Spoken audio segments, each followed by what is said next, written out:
Charlotte had this nephew by the name of Stanley McDonald who wanted to, who wanted to come up here and do sheetrock for us. So he called me and he said, Uncle Jack, would it be possible that maybe we move up there and do sheetrock for you?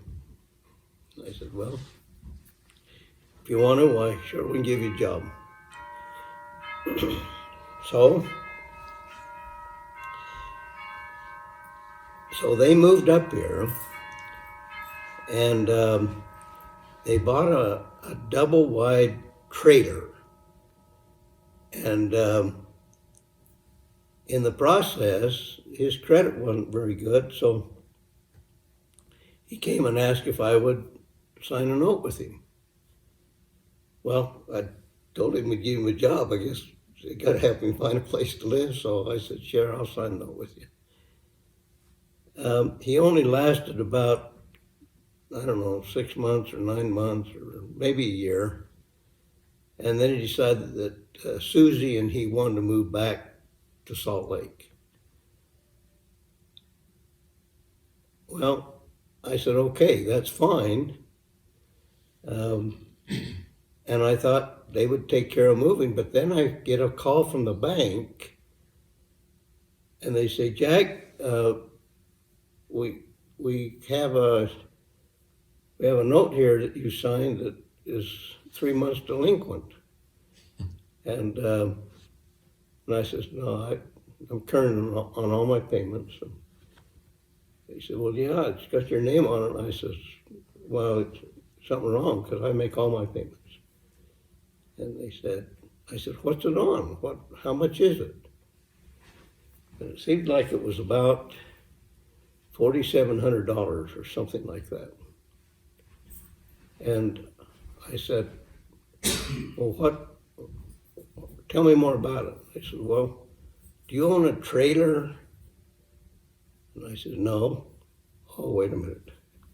And then it dawned on me that I'd co-signed a note with Stanley on his trailer. And he'd moved. I thought he'd paid his bills before he left, but he's 3 months behind on it. So I find the trailer out in Mendon, and I tell the guy that my nephew has moved now, and is it okay if I move a renter in there? And he says, no, I don't want any renters in here. I only want owners. And he says, that's sitting on a double lot, the best lot in my park. And he says, I can get twice as much rent for it by putting 2 trailers on it as I'm getting out of him. And I said, well, how much would that be? And he says, it'd be $80. So I said, well, how about if I pay $80 then until I can find a place to move it? He says, oh, I want it moved. He says, but you can pay me $80 and catch up the back payments of 3 months that he hasn't paid. So I got back payments on the trailer, got back payments at the bank. So then I go try to find a place to put the trailer. Nobody in town would take a trailer that old. It was in 1972, and they upgraded trailers, house trailers, in 73 or 74 to a new standard. But those prior to that time were too old, and they were not built, the building codes were not met on. So I went to Preston, I went every lot in Logan. Nobody would take a trailer that was a 72 model. And I don't know what I was gonna do. I'm paying $80 a month out here for something that's sitting vacant. I can't rent it. I had to pick up the payments at the bank. And then it dawned on me that maybe Bear Lake would be a place I could find a lot. So I went over and checked, and there was a subdivision there that was a trailer subdivision that had taken out bankruptcy, and it was Buttercup. Kind of a nice little place. And they said, sure, you can put a trailer in here. This means I have to unstitch it, get somebody to haul it in two pieces all the way over there, restitch it again. And so, and then they said, but we won't sell you one lot. We want you to buy 4 lots. We're trying to get rid of them. There's in bankruptcy, and we're not selling just one here and there. We want people to buy a bunch of them. But they were only $5,000 a lot. So I bought 4 lots. I took the best one, and later I sold the other 3 for the same amount as I'd paid for all 4 of them, so I got my lot free in that regard. So now we've got this trailer to move, and we hired a fellow by the name of Curtis Billings, who was in our ward and who kind of needed a job, and asked Curtis if he thought he could get him over to Bear Lake. He's the nicest guy in the world, but not the brightest at the time. But anyway, I found a guy that would unstitch the trailer, haul them, put them on a truck bed and haul them over. And then Curtis comes in the office and he says, "Jack, we got a problem. The highway patrol won't let us take them all the way up the canyon because the road's too windy for that long."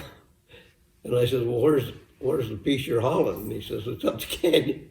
And he says, "I can't get it turned around." He says, and they've stopped the traffic. And this is one half of. This is one half. Okay. Oh, he did get it off the road enough that a car could kind of get by, but not 2 cars.